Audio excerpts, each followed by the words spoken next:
നെയ്യാറ്റിൻകരയിൽ നിന്ന് പാറശാലയിലേക്കുള്ള യാത്രക്കിടയിലാണ് വളരെ മനോഹരമായി ഒരു മനുഷ്യൻ മറ്റൊരു മനുഷ്യനോട് എങ്ങനെയാണ് കാണിക്കേണ്ടതെന്ന കാഴ്ച കാണുന്നത്. അമരവിള ചെക്ക് പോസ്റ്റ് കഴിഞ്ഞ് കളിവീട്ടിൽ മാളിന് തൊട്ടു മുമ്പായി ഒരു മൊബൈൽ ടോർച്ച് വെളിച്ചത്തിൽ രണ്ടുപേർ ഒരു യുവാവിനെ കുളിപ്പിക്കുന്ന കാഴ്ചയാണ് കണ്ടത്. വാഹനം ഒന്ന് തിരിച്ച് അവരുടെ മുന്നിലെത്തിയപ്പോഴാണ് കൂടുതൽ കാര്യങ്ങൾ ഞങ്ങൾ അറിഞ്ഞു മനസ്സിലാക്കിയത്. തമിഴ്നാട് സ്വദേശിയായ ഒരു യുവാവ് ജോലി കഴിഞ്ഞ് തിരിച്ചു വരുന്ന സമയത്ത് മാനസിക നില തെറ്റിയ അലഞ്ഞിതിരിഞ്ഞ് കിടക്കുന്ന മറ്റൊരു യുവാവ് അദ്ദേഹത്തിൻ്റെ ദേഹം മുഴുവൻ വൃത്തിഹീനമായിരിക്കുന്നു കണ്ടത്. തലമുടി ഒരുപാട് വളർന്ന് അദ്ദേഹത്തിൻ്റെ മുഖത്തുകൂടിയൊക്കെ കിടക്കുന്ന ഒരു കാഴ്ചയാണ് അദ്ദേഹം കണ്ടത്. ഉടൻ തന്നെ സമീപത്തു നിന്ന് കടയിൽ നിന്ന് കത്രിക വാങ്ങി തൊട്ടടുത്ത വീട്ടിൽ നിന്ന് വെള്ളം ശേഖരിച്ചു.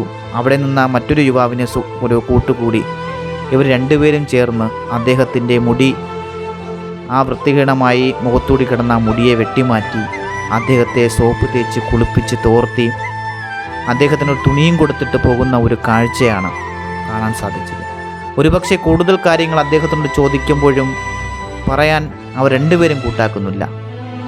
അവർ ഇത്തരത്തിൽ ദൃശ്യങ്ങൾ പകർത്തുന്ന പല കാഴ്ചകളും പലതും കണ്ടിട്ടുണ്ട്. പക്ഷെ അതിനു വേണ്ടിയിട്ടല്ല, ഇത്തരത്തിൽ ഒരുപാട് കാര്യങ്ങൾ അവർ ചെയ്യുന്നുണ്ടെന്ന് അവരുടെ ആ മുഖത്തു നിന്ന് തന്നെ നമുക്ക് മനസ്സിലാക്കാൻ സാധിച്ചു. എന്തായാലും വളരെ നല്ലൊരു കാഴ്ചയായിരുന്നു. ഇവർക്ക് നന്മ വരട്ടെ എന്ന് മാത്രം പറയുന്നു.